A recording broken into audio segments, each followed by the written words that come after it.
Hello guys, in this video I'm going to show you how to swap cryptocurrencies using the Zerion app. But first of all, I just want to mention, please don't forget to subscribe to my channel, because at 10,000 subscribers I'm going to show you my whole YouTube revenue statistics and my growth strategy, how to make money online.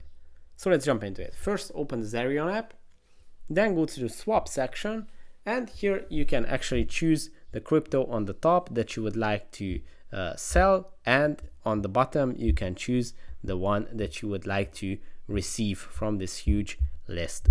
And when you just type in the amount that you would like to swap, let's say 1 Ethereum, then it calculates the number of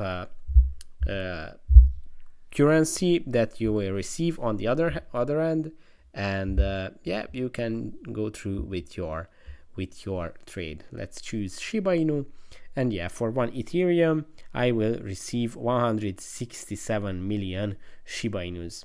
And then just tap on review to see your rate, your minimum received, offered by, and Zerion fee, which is 0, and the network fee, which is $17. And yeah, that's pretty much it. I hope this video was helpful for you. If it was, please consider subscribing, and see you in the next one. Bye bye.